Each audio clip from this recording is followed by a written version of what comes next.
कलीसिया को प्रभु यीशु मसीह के मधुर और मीठे नाम में जय मसीह की। जय मसीह की।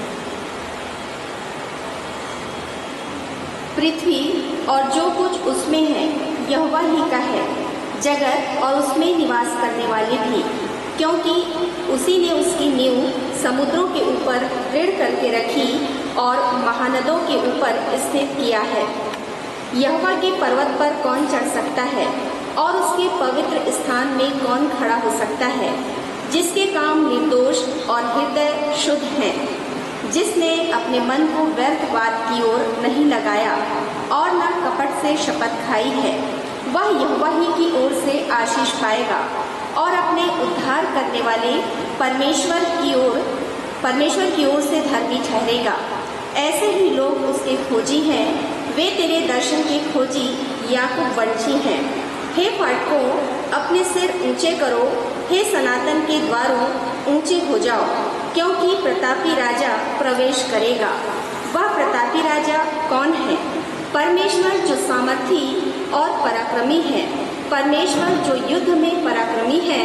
हे फाटकों, अपने सिर ऊंचे करो, हे सनातन के द्वारों तुम भी खुल जाओ, क्योंकि प्रतापी राजा प्रवेश करेगा। वह प्रतापी राजा कौन है? सेनाओं का यहोवा वही प्रतापी राजा है। आइए हम सब अपने स्थानों पर आदर के साथ खड़े होकर आह्वान गीत के साथ आज की आराधना आरंभ करें।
सारी आशीषों को देने वाले जीवित यहोवा सामर्थी पिता परमेश्वर, इस समय हम तेरे पास आते हैं, सुंदर समय और सुंदर जीवन के पिता परमेश्वर। धन्यवाद देते हैं पिता परमेश्वर कि आपने रात भर हमें सुरक्षित रखा प्रभु, और इस भोर के प्रकाश को दिखाया पिता परमेश्वर। आज जबकि पिता परमेश्वर रविवार या आराधना का दिन है पिता परमेश्वर, होने दीजिए पिता परमेश्वर इस आराधना में प्रभु जी आप शुरू से लेकर अंत तक प्रभु जी हम सबों की अगुवाई करिएगा पिता परमेश्वर। मैं विशेष रूप से अपने लिए दुआ करती हूँ पिता परमेश्वर, आप मेरे संग और साथ रहिए प्रभु, मेरी रक्षा और अगुवाई करिए प्रभु जी। आज जबकि पिता परमेश्वर मुझे इस आराधना का संचालन करने के लिए दिया गया है पिता परमेश्वर, शुरू से लेकर अंत तक प्रभु जी आप मेरी सहायता और अगुवाई करिएगा प्रभु। विशेष रूप से मैं आज के वक्ता को आपके हाथ में सौंपती हूँ पिता परमेश्वर, जो आज आपके वचन को लेकर हमारे बीच में खड़ी होती है पिता, आप उनके संग और साथ रहिए प्रभु जी, आप उनकी रक्षा और अगुवाई करिए प्रभु जी। उन्होंने वचन के माध्यम से प्रभु जी जो कुछ भी प्रभु तैयारी की है पिता परमेश्वर, आप उनकी सहायता मदद और अगुवाई करिए प्रभु जी। इसी प्रकार प्रभु जी मैं दुआ करती अपनी कलीसिया के लिए प्रभु जी, कलीसिया के हर एक परिवारों पर प्रभु जी आपकी बहुतायत की आशीष होने पाए प्रभु जी। हर एक बुजुर्ग माता पिता के लिए प्रभु जी, हर एक जवान युवक और युवती के लिए पिता परमेश्वर, और हर एक छोटे बच्चों के लिए पिता परमेश्वर, आप हर एक को बहुतायत की आशीष प्रदान करिएगा पिता परमेश्वर। और मैं प्रभु जी मैं दुआ करती हूँ प्रभु कि इस समय प्रभु जी इस आज की आराधना में प्रभु जी जितने भी लोग पिता परमेश्वर जिस भी कार्य से पिता परमेश्वर वो संचालन करते हैं, चाहे वो उत्तरवादी पाठ पढ़ते हैं पिता परमेश्वर, चाहे वो वचन पढ़ने में प्रभु जी अपनी सहभागिता देते हैं पिता परमेश्वर, आप हर एक के संग और साथ रहिए प्रभु जी। मैं अपने कलीसिया के दोनों पासवानों के लिए भी दुआ करती हूँ पिता परमेश्वर, आप हमारी कलीसिया के दोनों पासवानों के संग और साथ रहिए प्रभु, आप उनकी रक्षा और अगुवाई करिए पिता परमेश्वर। एक बार फिर से पिता परमेश्वर, मैं आज की समस्त आराधना को पिता परमेश्वर आपकी उपस्थिति चाहती हूँ पिता परमेश्वर, और हर एक विनती निवेदन को पिता परमेश्वर मैं आपके सामने रखती हूँ प्रभु जी। अब मैं क्या मांगूँ प्रभु, तेरे मीठे और पवित्र नाम से मांगती हूँ, सुना दया करके ग्रहण कर, आमीन। खड़े रहते हुए हम परमेश्वर की महिमा और स्तुति करेंगे, और इस समय हम अपनी गीत की किताब में से गीत गाएंगे, और जो गीत की संख्या है वो संख्या है 687, और जिसके बोल हैं, आओ जग के लोग, यीशु राजा बुलाता है।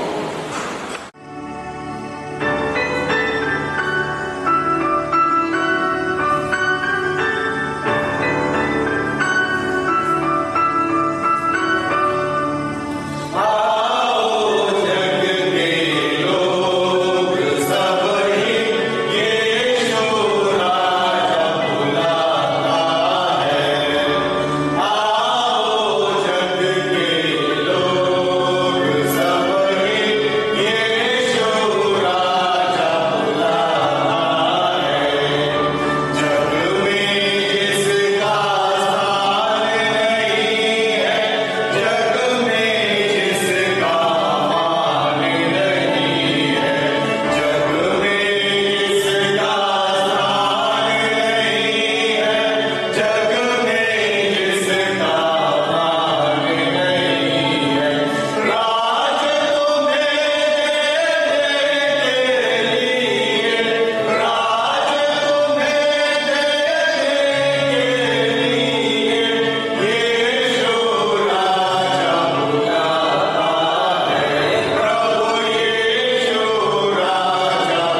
इस समय हम सब मिलकर प्रेरितों का विश्वास वचन, जो हमारा भी विश्वास वचन है, एक साथ दोहराएंगे। मैं विश्वास करती हूँ सर्वशक्तिमान परमेश्वर पिता पर, जो स्वर्ग और पृथ्वी का सृजनहार है, और उसके इकलौते पुत्र हमारे प्रभु यीशु मसीह पर, जो पवित्र आत्मा से गर्भधारी होकर मरियम नाम कुमारी से उत्पन्न हुआ, पहले पिलातुस के राज्य में दुख उठाया, क्रूस पर चढ़ाया गया, मर गया और गाड़ा गया, तीसरे दिन मृतकों में से जी उठा, स्वर्ग पर चढ़ गया और सर्वशक्तिमान ईश्वर पिता के दाहिने हाथ जा बैठा है, जहाँ से वो जीवितों और मृतकों का न्याय करने को फिर आवेगा। मैं विश्वास करती हूँ पवित्र आत्मा पर, प्रचलित पवित्र कलीसिया पर, पवित्र लोगों की संगति, पापों की क्षमा, देह के जीवने और अनंत जीवन पर। आमीन। हम सब बड़े आदर के साथ बैठ जाएंगे। ये समय होगा प्रार्थना का, और मैं निवेदन करती हूँ रेवरेंड श्वेता सिरिल से कि वे प्रार्थना करने में हमारी अगुवाई करेंगे। आइए इस समय हम सभी अपनी आंखों को बंद रखेंगे और प्रार्थना के भाव में बने रहते हुए प्रार्थना के गीत के साथ हम पास्टरी प्रार्थना में शामिल होंगे। प्रार्थना की सुनने वाले प्रभु, प्रार्थना की चाहत हमें तू भर, प्रार्थना में सदा ठहरे रहे, प्रार्थना का गौरव पाते रहे, प्रार्थना ही जीवन,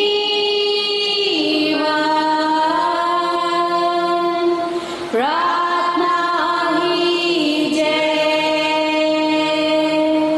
जीने के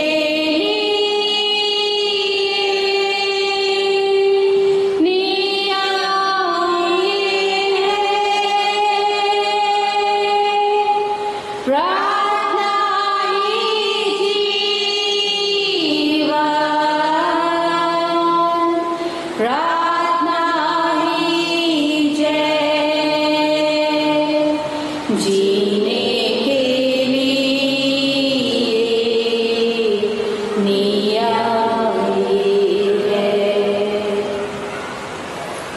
हे सर्वशक्तिमान पिता परमेश्वर, हम बड़ी आदर, भक्ति और दीनता के साथ एक बार फिर से आप अद्भुत परमेश्वर के पवित्र चरणों के निकट आते खुदा, कोटि कोटि हृदय की गहराई और मन की सच्चाई से पिता परमेश्वर आपका धन्यवाद धन्यवाद और धन्यवाद करते कि एक बार फिर से आपने जिंदों की ज़मीन पर जीवन देते हुए हमारे जीवनों को मुबारक किया और ये उम्दा समय हमें प्रदान किया पिता परमेश्वर की हम आपकी दुल्हन, आपकी कलीसिया एक बार फिर से आप अद्भुत परमेश्वर की हम सिताइश, तारीफ, महिमा, प्रशंसा और स्तुति बढ़ाई करने वाले हो सके, क्योंकि आप राजाओं के राजा, प्रभु के प्रभु, अद्वैत प्रभु परमेश्वर है, जो हमारी सोच से बढ़कर खुदावंदा हमारी चिंता करते और हमारी सुधि लेते हैं। जलाली सामर्थ्य पिता परमेश्वर, हम विशेष प्रार्थना करते हैं आज के इस पवित्र दिन में कि आपने ये सौभाग्य दिया कि हम तमाम एक बार फिर से आपकी महिमा कर सके। प्रभु, हमारी दुआ है पिता परमेश्वर की हमारी इस आराधना को ग्रहण करना और उस आशीष को जिसे आपने हमें से प्रत्येक के जीवन के लिए रख छोड़ा है, मेरे रब्बा, भर भर कर हमें से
जाने पाए। जलाली सामर्थ्य पिता परमेश्वर, इस देश को, इस विश्व को, इस संसार को जिस खूबसूरती से आपने सिरजा है पिता परमेश्वर, वो खूबसूरती सदा सर्वदा प्रभु यीशु मसीह के नाम से बनी रहने पाए राजा। ऐसी प्रार्थना हम कर लेते हैं। ऐ जलाली सामर्थ्य पिता परमेश्वर, हम विशेष प्रार्थना करते हमारे छोटे बड़े जवान बच्चों के लिए पिता परमेश्वर, जो इन दिनों पिता परमेश्वर अपनी ऑनलाइन की पढ़ाई कर रहे। कई बच्चों के पास ये सुविधा नहीं प्रभु, और जो शिक्षा से दूर और दूर चले जा रहे हैं पिता परमेश्वर, आप पिता हर एक बातों को देखने वाले प्रभु परमेश्वर है पिता। ये नन्हे नन्हे बच्चे पढ़ाई लिखाई में, बुद्धि ज्ञान और विवेक में और बढ़ने पाए राजा। ऐसा अभिषेक करना और इस समय को, इस काली बेला को यीशु मसीह के नाम से हटा देना पिता, ताकि एक बार फिर से हमारे तमाम बच्चे स्कूलों में, कॉलेजों में, इंस्टीट्यूट में जाकर अपनी पढ़ाइयों को आगे और आगे बढ़ाने वाले हो सके पिता परमेश्वर।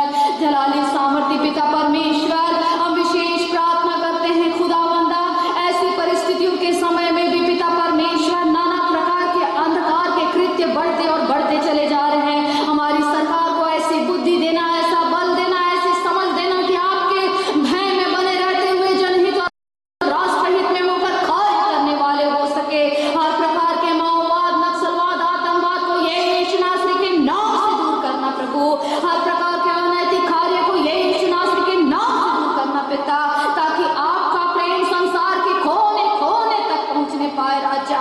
ऐसा अभिषेक करना जलाली सामर्थ्य पिता, हम विशेष प्रार्थना करते हैं ऐसे वैश्विक महामारी के समय प्रभु, आपके तमाम सेवकगण ओ खुदावंदा ऑनलाइन सुविधाओं के माध्यम से पिता परमेश्वर लोगों के घर घर तक संदेश पहुंचाने का प्रयास कर रहे। तमाम कलीसिया के तमाम पासवानों के साथ होना प्रभु, ताकि पिता परमेश्वर वो इतनी सुंदर व्यवस्था के तहत अपनी सेवाओं को दे रहे पिता।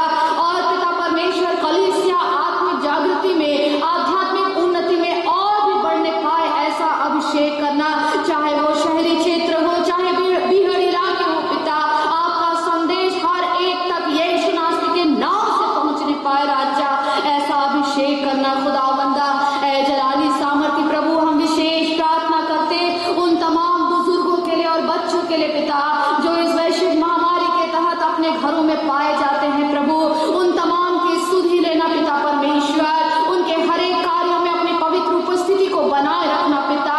आपकी आशीष, आपकी निगरानी निरंतर उनकी सहायता करने पाए राजा, ताकि पिता परमेश्वर वे आपके बल में, आपके प्रेम में, आपके विश्वास में सदा सुरक्षित, आशीषित और भले और चंगे बने रहने वाले हो सके। हमारे एक बातों के लिए आपका धन्यवाद करते मेरे प्रभु जी। आज की इस आराधना को आपके हाथों में सौंपते मेरे पिता परमेश्वर, और दुआ मांगते खुदा की आराधना हम में से प्रत्येक के लिए ओ पिता, जो इस आराधना में शरीक होता, जो आपके वचन को सुनता, बड़ी सामर्थ को अपने जीवन में महसूस करने पाए। सारी बातों में आपको महिमा देते हुए धन्यवाद के साथ इस दुआ को हमारे उद्धारकर्ता आपके इकलौते पुत्र नासरत के यीशु के नाम से मांगते, जिसने आपने हमें ये प्रार्थना करना सिखाया है। हे हमारे पिता, हे हमारे पिता, आप जो स्वर्ग में हैं, आपका नाम पवित्र माना जाए, आपका राज्य आए, आपकी इच्छा जैसे स्वर्ग में पूरी होती है वैसे इस पृथ्वी पर भी पूरी हो। हमारे दिन भर की रोटी आज हमें दीजिए, और जैसे हमने अपने अपराधियों को क्षमा किया है वैसे ही आप हमारे अपराधों को क्षमा कीजिए। हमें परीक्षा में न डालिए, परंतु बुराई से बचाइए, क्योंकि राज, पराक्रम और महिमा सदा आप ही की है। आमीन। आइए हम सब अपने स्थानों पर खड़े हो जाएं। ये समय होगा चुने हुए पाठ का। पाठ की संख्या है 43, और इस चुने हुए पाठ को पढ़ने में हमारी अगुवाई करेंगी कुमारी निकिता थॉमस। आप सभी को जय मसीह की। जय मसीह। मेरे साथ निकाल लेंगे चुने हुए पाठ की संख्या 43। तेरा वचन मेरे पथ के लिए उजियाला है। आहा, मैं तेरी व्यवस्था में कैसी प्रीति रखता हूँ। दिन भर मेरा ध्यान उसी पर लगा रहता है। तू अपनी आज्ञाओं के द्वारा मुझे अपने शत्रुओं से अधिक बुद्धिमान करता है, क्योंकि वे सदा मेरे मन में रहती है।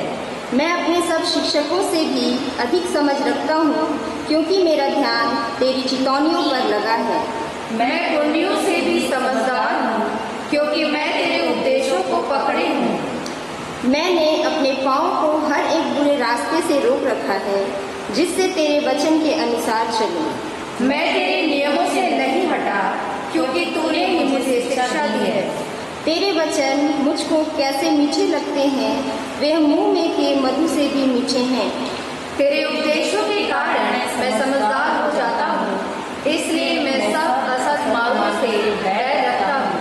तेरा वचन मेरे पाँव के लिए दीपक और मेरे पथ के लिए उजियाला है। मैंने क्रिया खाई और ठाना भी है कि मैं तेरे धर्ममय नियमों के अनुसार चलूंगा। मैं अत्यंत दुख में पड़ा हूँ, हे यहोवा अपने वचन के अनुसार मुझे जिला। हे यहोवा, मेरे वचनों को स्वेच्छा बलि जानकर अंगीकार कर और अपने नियमों को मुझे सिखा। मेरा प्राण निरंतर तेरी हथेली पर रहता है, तो भी मैं तेरी व्यवस्था को भूल नहीं गया। दुष्टों ने मेरे लिए फंदा लगाया है, पर मैं तेरे उपदेशों के मार्ग से नहीं भटका। मैंने तेरी चितौनियों को सदा के लिए अपना निज भाग कर लिया है, क्योंकि वे मेरे हृदय के हर्ष का कारण हैं। मैंने अपने मन को इस बात पर लगाया है कि अंत को तेरी विधियों पर सदा चलता रहूं। हम स्तुति गाएंगे। हो पिता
ये समय है बाइबल पठन का। इस समय पवित्र धर्मशास्त्र से आज का वचन पढ़ेंगे, जो पाया जाता है लूका 12:35 से 40 पद तक। और इस पाठ को पढ़ने में हमारी अगुवाई करेंगी श्रीमती भावना पॉल। मेरे साथ निकाल लेंगे पवित्र धर्मशास्त्र में से लूका रचित सुसमाचार, उसका 12वां अध्याय 35 से 40 पद तक। वचन में इस प्रकार लिखा गया है, तुम्हारी कमरें बंधी रहें और तुम्हारे दिए जलते रहें, और तुम उन मनुष्यों के समान बनो जो अपने स्वामी की बाट देख रहे हो कि वह विवाह से कब लौटेगा, कि जब वह आकर द्वार खटखटाए तो तुरंत उसके लिए खोल दे। धन्य है वे दास जिसने स्वामी आकर जागते पाए। मैं तुमसे सच सच कहता हूँ कि वह कमर बांध कर उन्हें भोजन करने को बैठाएगा और पास आकर उसकी सेवा करेगा। यदि वह रात के दूसरे पहर या तीसरे पहर में आकर उन्हें जागते पाए तो वे दास धन्य हैं। परंतु तुम यह जान रखो, यदि घर का स्वामी जानता है कि चोर किस घड़ी आएगा तो जागता रहता और अपने घर में सेंध लगने न देता। तुम भी तैयार रहो, क्योंकि जिस घड़ी तुम सोचते भी नहीं उसी घड़ी मनुष्य का पुत्र आ जाएगा। परमेश्वर पिता इस वचन पर आशीष दे, आमीन। वचन गाएंगे।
प्रार्थना की जाएगी जिनका आज या बीते सप्ताह में विवाह की वर्षगांठ रही या जन्मदिन रहा, साथ ही उन लोगों के लिए जिनके जीवन में परमेश्वर पिता ने अद्भुत रीति से कार्य किया। इन तमाम विषयों के लिए हम परमेश्वर पिता को धन्यवाद देते हैं। प्रार्थना में अगुवाई करेंगे हमारे पासवान। आइए हम हमारे उन सभी प्रियजनों के लिए परमेश्वर पिता से प्रार्थना करें। परमेश्वर पिता को उनके जीवन में धन्यवाद दें, जिनके जन्मदिन पिछले सप्ताह में या आज हैं, जिन परिवारों में विवाह की वर्षगांठ परमेश्वर पिता के अनुग्रह से उन्होंने मनाया है, हम उनके लिए और साथ ही साथ हमारे जिन प्रिय सदस्यगणों ने परमेश्वर पिता के अद्भुत अनुग्रह को अपने जीवन में अनुभव किया है, उन सबों के लिए हम प्रभु परमेश्वर पिता को धन्यवाद देंगे और उनके भविष्य के लिए, उनके आने वाले दिनों के लिए परमेश्वर पिता से आशीष मांगेंगे। आइए हम सब प्रार्थना करें। समस्त आशीषों के देने वाले हमारे प्रिय परमेश्वर पिता,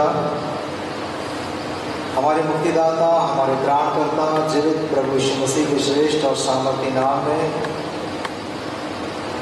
एक बार फिर से हम अपने आप को नम्र और दीन करते हुए बड़े आदर और भक्ति के साथ आपके अनुग्रह के सिंहासन के सम्मुख अपने पापी सिरों को झुकाते हैं। आपको धन्य कहते हैं क्योंकि आप धन्य परमेश्वर हैं, आप अनुग्रहकारी हैं, आप दयावंत हैं, आप कृपाल हैं, आप न्यायी हैं और आप सच्चे प्रभु परमेश्वर हैं। हम आपको धन्यवाद देते हैं क्योंकि आपने जीवन के हर एक परिस्थिति में अपनी पवित्र उपस्थिति को हमारे साथ बनाए रखा है और जीवन के हर मुकाम पर, जीवन के हर पड़ाव पर आप अपना अनुग्रह अपनी बड़ी दया से हमें प्रदान करते हैं। और आज विशेष रीति से हमारी प्रार्थना और विनती धन्यवाद के साथ हमारे उन तमाम प्रियजनों के लिए है जिनके जीवन में जन्मदिवस के माध्यम से, वर्षगांठ के माध्यम से आपने अद्भुत आशीषों को ढेला है। जीवन के व्यतीत वर्षों में परमेश्वर पिता और विशेष रूप से पिछले साल आपने उनकी मदद की, उनकी सहायता की। हर उतार चढ़ाव में आप उनके संग और साथ रहे और आपकी बड़ी कृपा के साथ वे अपने जीवन का एक नया अध्याय प्रारंभ कर सके हैं। परमेश्वर पिता, जिस प्रकार से आपका अनुग्रह उनके संग था, उसी प्रकार से जीवन के इस नए वर्ष में, आने वाले वर्ष में आपकी उपस्थिति और आपका अनुग्रह उनके संग और साथ बना रहे। परमेश्वर पिता, हमारी प्रार्थना और विनती हमारे उन तमाम लोगों के लिए है, पति पत्नी के लिए जिन्होंने अपने विवाह की वर्षगांठ के द्वारा आपसे आशीष प्राप्त की है। अपने वैवाहिक जीवन में, अपने दाम्पत्य जीवन में एक दूसरे के प्रति और ज्यादा विश्वास योग्य और धर्मी ठहरते हुए आपके प्रति विश्वास योग्य और धर्मी ठहरने के लिए भी आपका पवित्र आत्मा उनकी अगुवाई करे। पति पत्नी के रूप में, माँ बाप के रूप में और अपने घर में, अपने परिवार में अभिन्न भाग होने के रूप में, अपनी कलीसिया में अभिन्न भाग होने के रूप में जो आपने उन्हें आशीषें दी हैं, उनके लिए हम आपकी महिमा करते हैं और विनती करते हैं कि उनका जीवन आने वाली नई पीढ़ी के लिए एक उत्तम आदर्श का कारण ठहरे। प्रभु, आपने अपने वचन में कहा है कि यहोवा को अपने सुख का मूल जान, वो तेरे सारे मनोरथों को पूरा करेगा। परमेश्वर पिता, आप अपने बड़े अनुग्रह से हमारे हर एक परिवार के, पति पत्नी के, अपने जीवन के आने वाले दिनों की योजनाओं में उनकी जो मनोरथें हैं उनको पूरा करने के लिए दया करें। हमारी प्रार्थना धन्यवाद के साथ हमारे उन तमाम लोगों के लिए है जिन्होंने अपने जीवन में विशेष रीति से आपके बड़े अनुग्रह को अनुभव किया है, चाहे वो बीमारी से छुटकारे के रूप में हो, चंगाई के रूप में हो, चाहे वो किसी प्रकार की चिंता से छुटकारे के रूप में हो, चाहे किसी प्रकार की विषम परिस्थिति का सामना करते हुए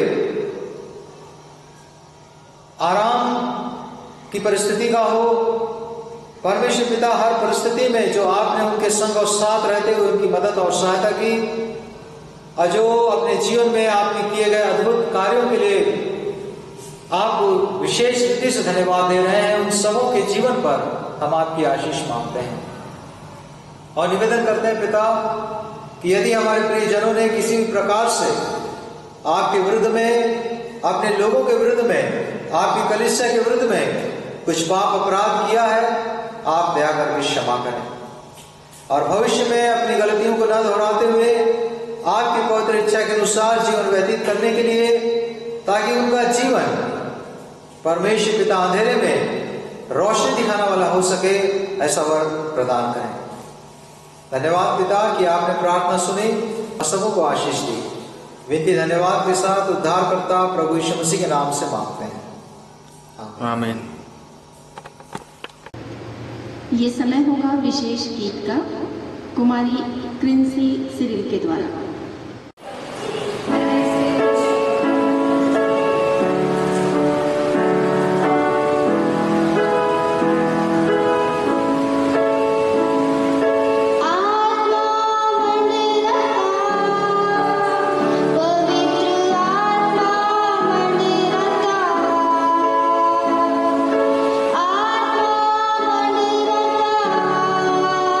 पवित्र आत्मा मंडरता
के मनन और चिंतन में जाने के पूर्व हम कुछ कोरस क्वायर की अगुवाई में गाएंगे।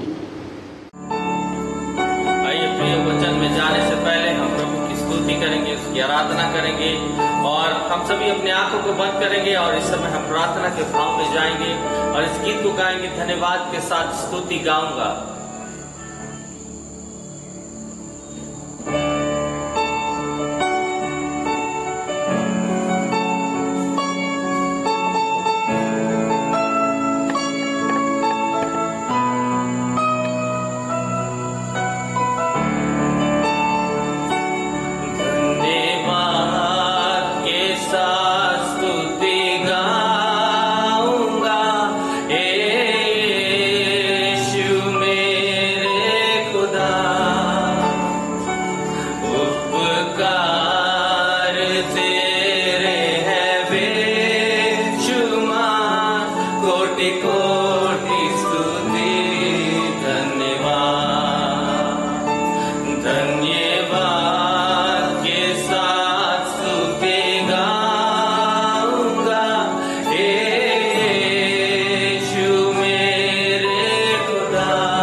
ये सुंदर दिन के लिए खुदावंद राजा जो आपने हमारे जीवन में जोड़ा है पिताजी।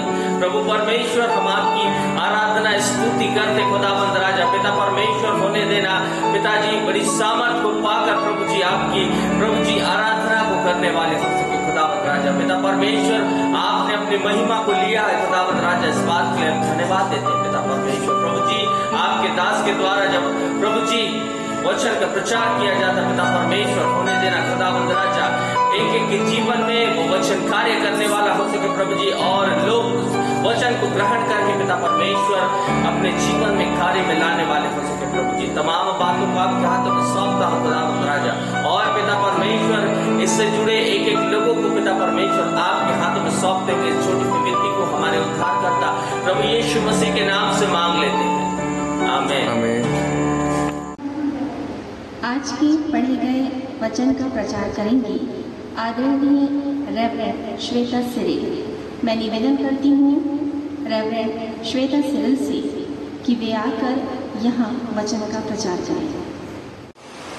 प्रभु यीशु मसीह के मधुर नाम में आप सभी को जय मसीह की। जय मसीह की। आज मैं पढ़े गए पवित्र धर्मशास्त्र में से, जो कि लूका रचित सुसमाचार अध्याय 12 उसके 35 से लेकर 40वें पद तक पढ़ा गया, इस पर कुछ देर मनन कर रही हूँ, और ये है आत्मिक रूप से सतर्कता के विषय में। 37वें पद में परमेश्वर का कलाम कहता है, धन्य है वे दास जिन्हें स्वामी आकर जागते पाए।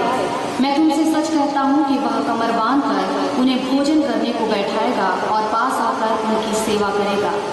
मेरे प्रियो, स्वामी की सेवकों से यह अपेक्षा नहीं है कि सेवक दिन रात अपनी नींद, अपनी भूख, अपने प्यास को त्याग कर कार्य करता रहे, परंतु यहाँ बात आत्मिक रूप से सतर्क रहने की है। और आज इस विषय में मैं 4 महत्वपूर्ण बातें आप लोगों को बताना चाहूँगी कि ऐसा कौन सा कार्य परमेश्वर ने हमें सौंपा है जिसके तहत हम आत्मिक रूप से सतर्क रह सकते हैं। पहली महत्वपूर्ण बात, परमेश्वर का भय मानना। यदि हम पवित्र धर्मशास्त्र में से नीति वचन पहला अध्याय उसके 7वें पद को पढ़ेंगे तो यहाँ परमेश्वर का वचन कहता है, यहोवा का भय मानना बुद्धि का मूल है। बुद्धि और शिक्षा को मूढ़ ही लोग तुच्छ जानते हैं।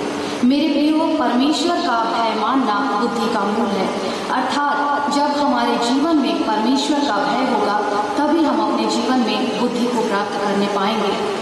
जब तक हमारे जीवन में परमेश्वर का भय नहीं, तब तक हमारे जीवन में कभी भी हमें बुद्धि की प्राप्ति नहीं हो सकती।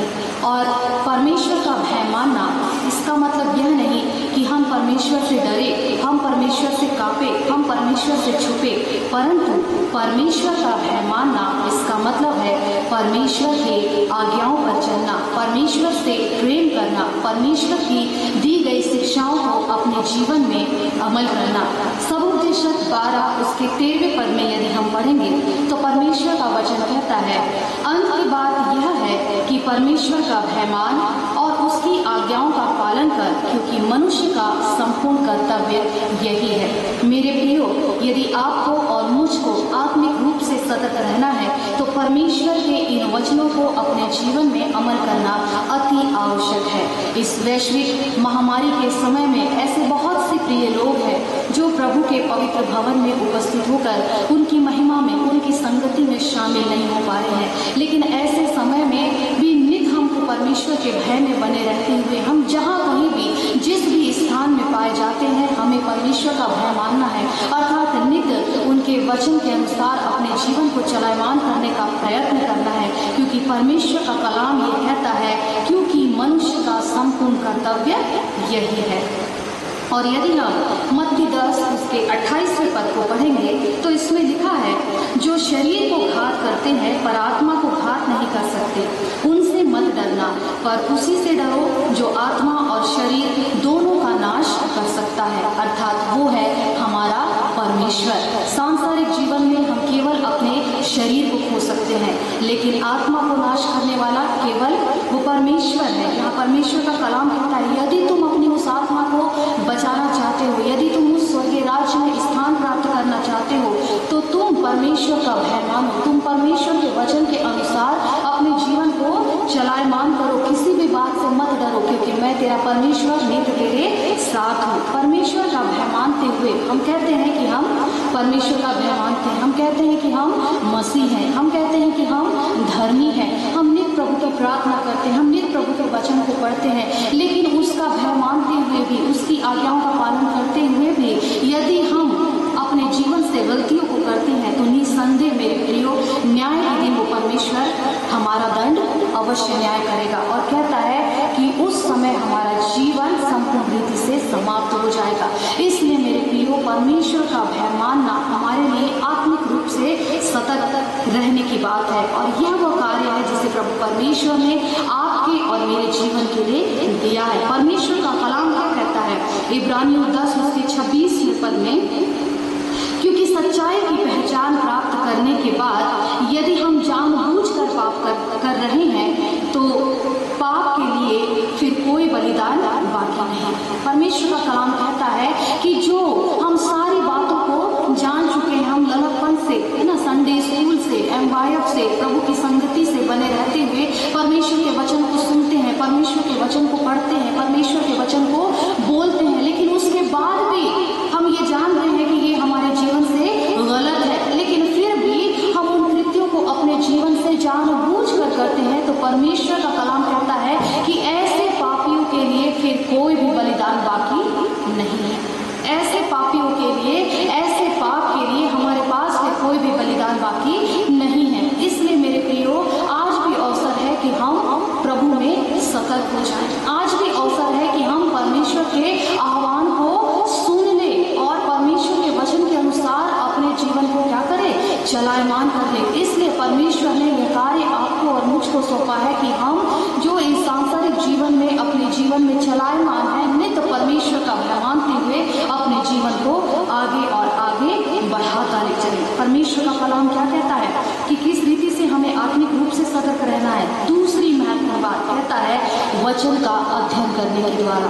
लिखा है यहोशू 1:7 से 8 पद में, इतना हो कि तू हियाव बांधकर और बहुत दृढ़ होकर जो व्यवस्था मेरे दास मूसा ने तुझे दी है उन सब के अनुसार करने में चौकसी करना और उससे न तो दाहिने मुड़ना और न बाएं, तब जहां तू जाएगा वहां तेरा काम सफल होगा। परमेश्वर का वचन कहता है यदि तू मेरे वचन का अध्ययन करेगा, यदि तू मेरे वचन को अपनी हृदय रूपी पटिया पर उतार लेगा, यदि तू मेरे वचन के अनुसार अपने जीवन को चलायमान करेगा और न तो दाहिने देखेगा और न तो बाएं देखेगा, तो परमेश्वर का वचन क्या कहता है कि तू जहां जहां जाएगा, तुम जहां जहां जाओगे वहां तुम्हारा काम क्या होगा?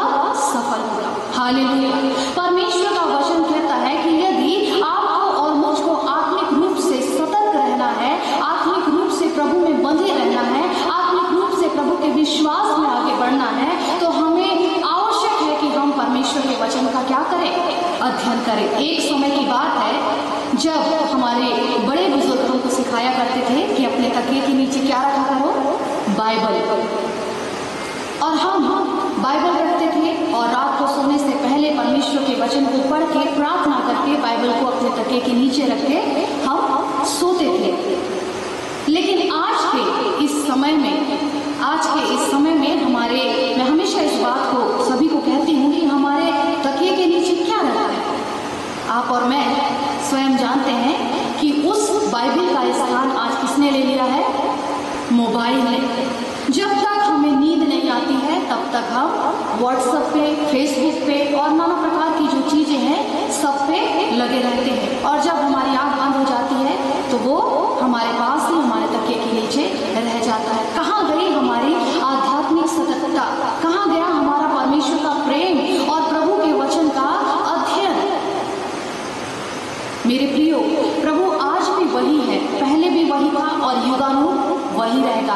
और परमेश्वर इसलिए अपने वचन के माध्यम से आपको और मुझको सतर्क कर रहा है कि हे मेरा बेटा, हे मेरी बेटी, तू आत्मिक रूप से सतर्क हो जा, क्योंकि मैं तेरा परमेश्वर नित्य तुझे देख रहा हूँ, चाहे हम कहीं भी किसी भी स्थिति में क्यों ना हो। परमेश्वर की दृष्टि नित्य हम पर लगी रहती है। आज हमारी धार्मिकता प्रभु के लिए कितनी है? आज हम प्रभु में कितने सतर्क हैं? यहाँ परमेश्वर का वचन कह रहा है कि न तू दाएं देखना, न तू बाएं देखना, वरन तू प्रभु के वचन को मानता चला जाना, तब जो भी काम तुम अपने जीवन से करोगे वो क्या होगा? सफल होगा। सफलता हमारे पास है, बशर्ते कि हम परमेश्वर की आज्ञाओं को अपने जीवन में स्थान दें, बशर्ते कि हम परमेश्वर के वचन को अपने जीवन में स्थान दें। प्रभु का वचन कहता है नीति वचन में कि हे मेरे पुत्र, मेरी शिक्षा को ना भूलना। वो कहता है कि इसे अपने गले का हार बनाए रखना। वो कहता है मेरे वचन को अपने हृदय रूपी पटिया पर लिख लेना।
परमेश्वर का वचन क्या कह रहा है।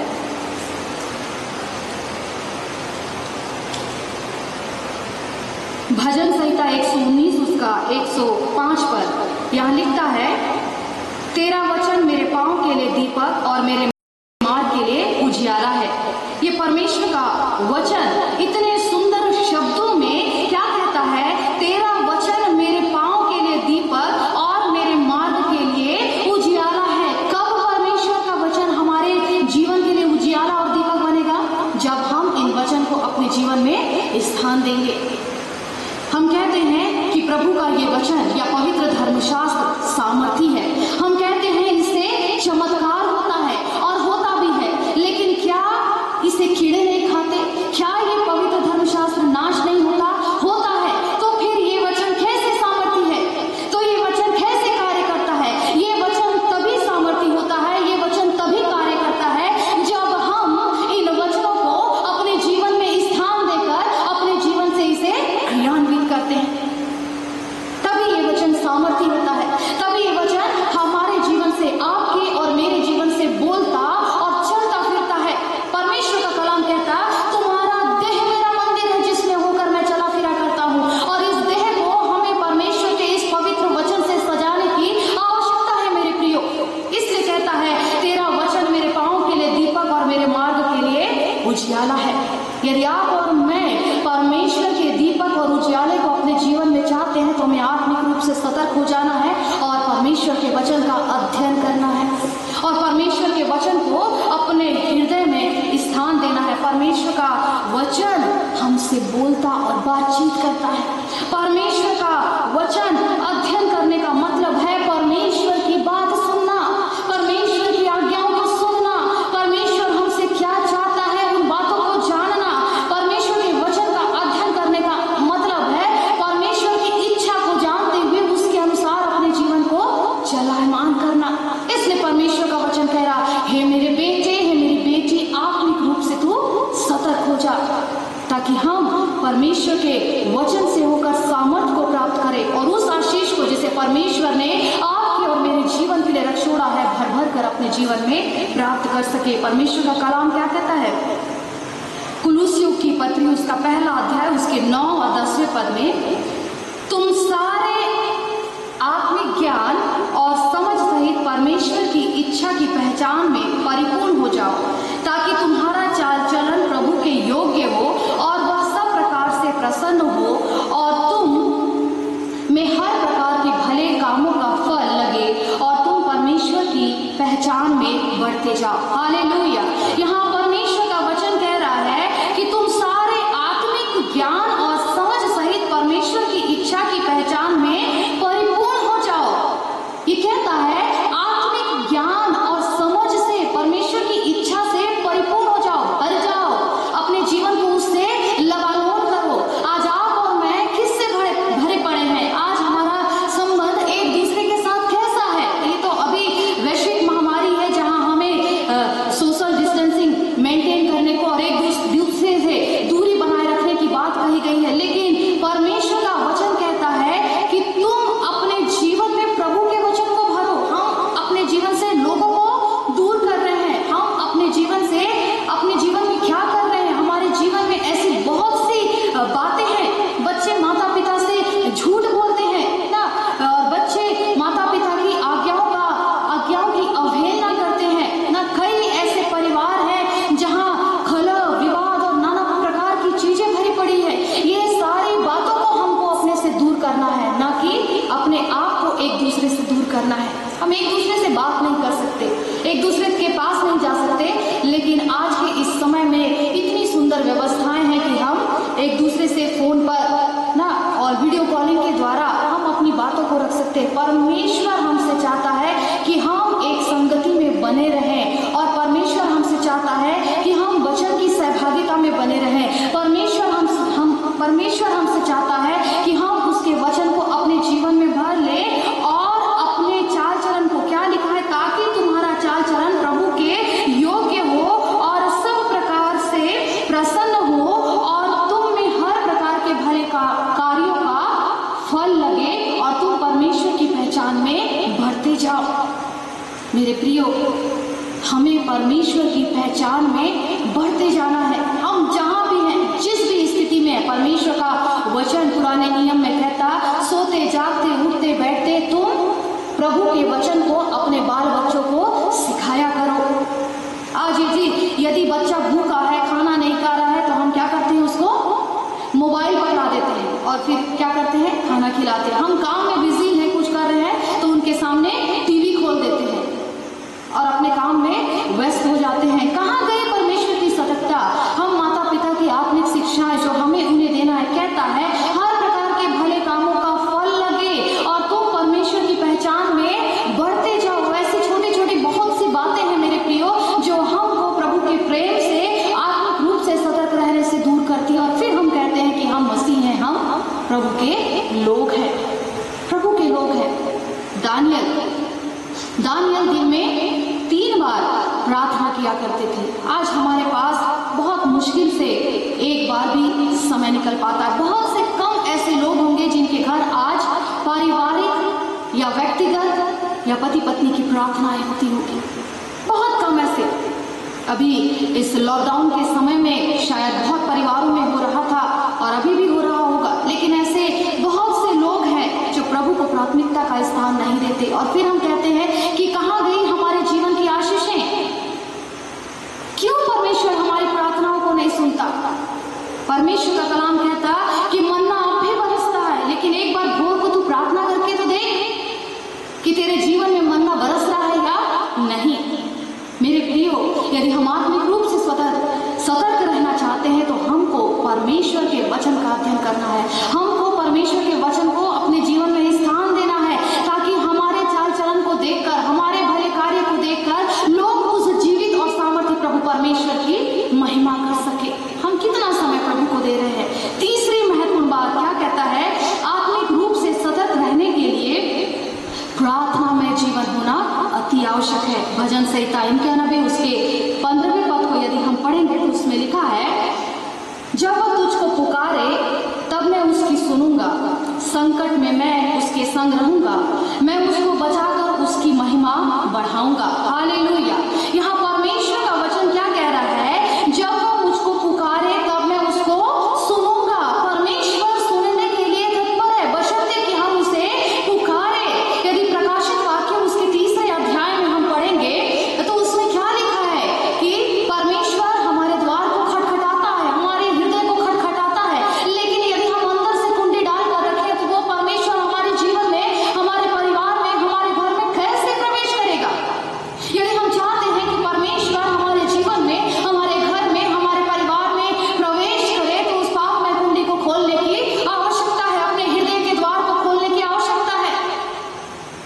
तभी परमेश्वर हमारे जीवन में प्रवेश करेगा। कहता, जब वो मुझको पुकारेंगे तब मैं उनकी सुनूंगा। परमेश्वर कह रहा है, तू मुझको पुकार के तो देख, मैं तेरा परमेश्वर तेरी बातों को सुनता हूं या नहीं।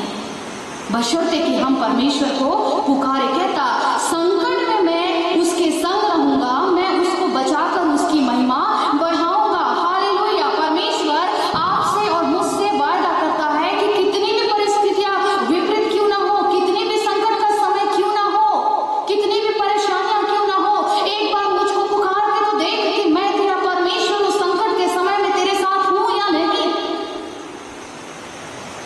आज इस वैश्विक महामारी के समय कितनी बीमारियां फैल रही हैं,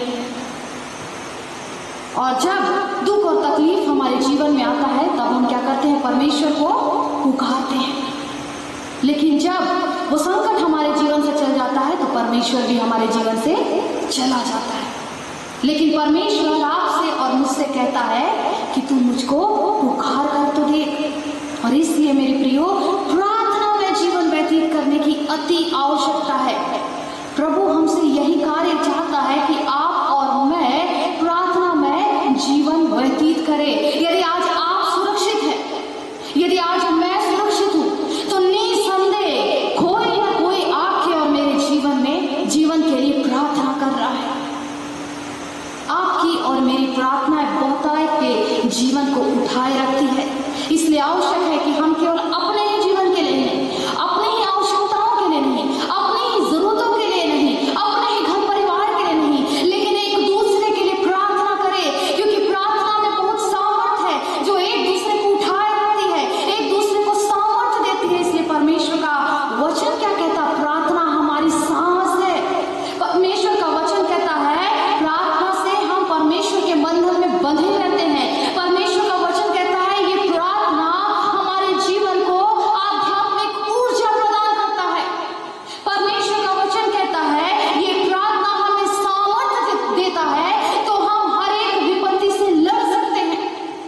प्रभु कहता है कि प्रार्थना में जीवन व्यतीत करना है और निरंतर प्रार्थना में लगे रहना है। अंतिम बात बताकर मैं समाप्त करूंगी कि आत्मिक रूप से सतर्क रहने के लिए विश्वासियों की संगति में बने रहना अति आवश्यक है।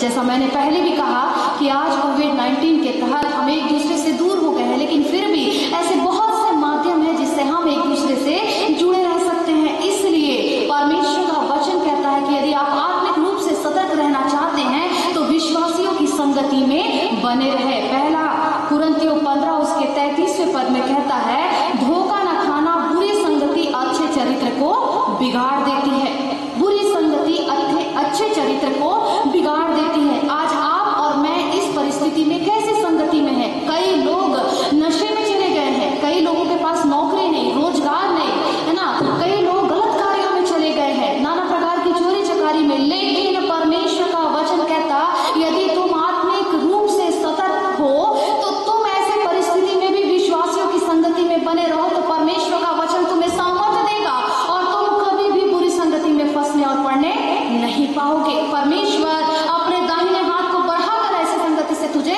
खींच लेगा, बशर्ते कि तुम आत्मिक रूप से सतर्क रहो। इसलिए परमेश्वर का वचन कहता है भजन 1 उसके पहले पद में कि तू न दुष्टों की युक्ति पर चलना, तू न पापियों के मार्ग में खड़ा होना, तू न ठट्टा करने वालों की मंडली में बैठना। मेरे प्रियो, अगर हम इन सारी बातों का पालन करें और इन सारी गंदगियों को अपने जीवन से त्याग दें तो निसंदेह हम परमेश्वर की सतर्कता में बने रहेंगे और परमेश्वर की आशीषों को प्राप्त करेंगे। इसलिए ये 4 बातें अवश्य याद रखिए कि यदि हम परमेश्वर का कार्य अपने जीवन से पूरा करना चाहते हैं जिसे उसने हमें सौंपा है, तो हमें परमेश्वर का भय मानना है, हमें परमेश्वर के वचन का अध्ययन करना है, हमें प्रार्थना में जीवन बिताना है और अंतिम बात विश्वासियों की संगति में बने रहना है। परमेश्वर इस वचन के द्वारा आप सबों को बहुतायत और बहुतायत की आशीष दे।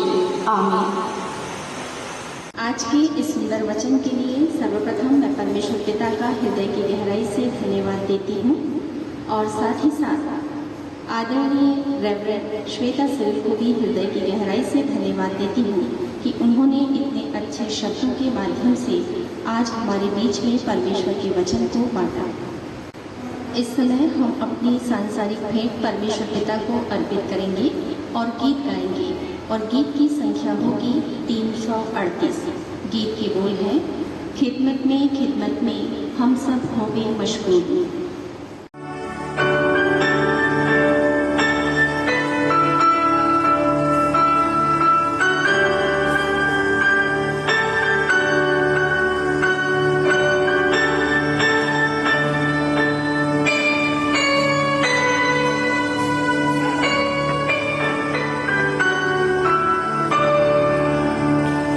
Hey,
करेंगे हमारे पासवान।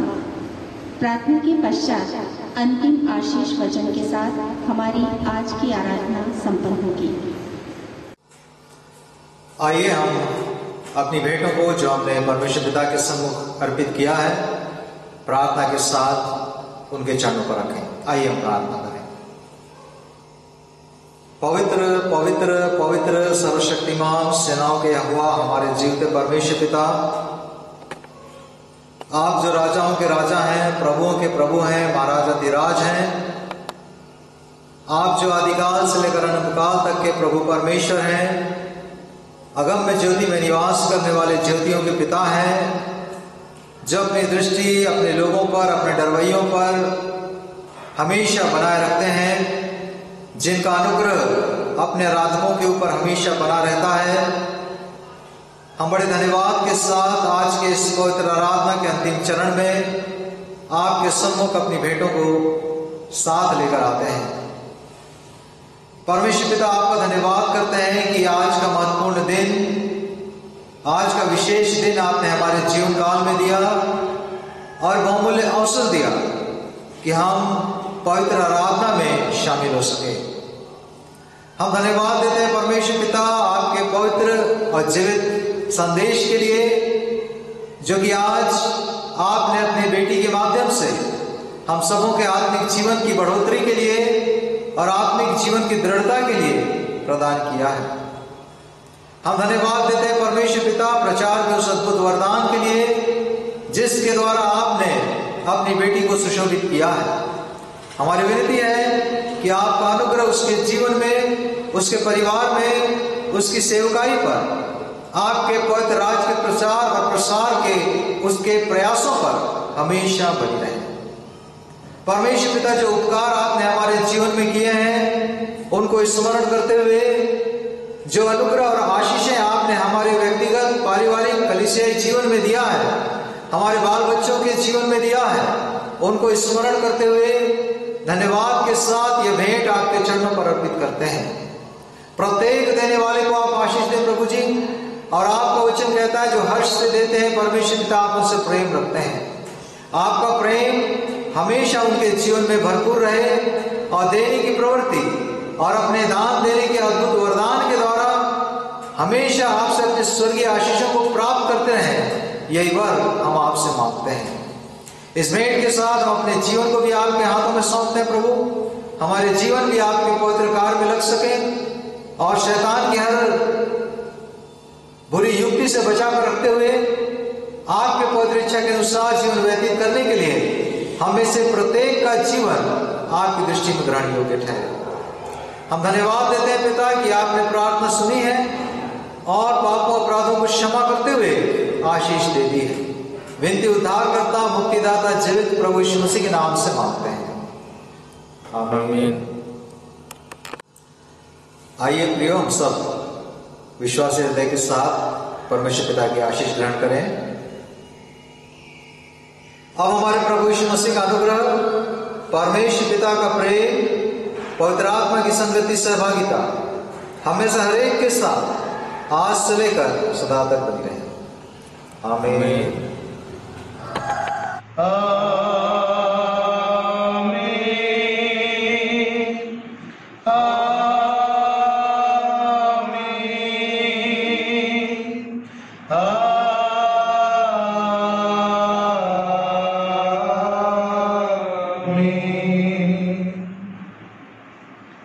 आप सभी को जय मसीह की। प्रभु आप सबों को बहुत आयत से आशीष दें।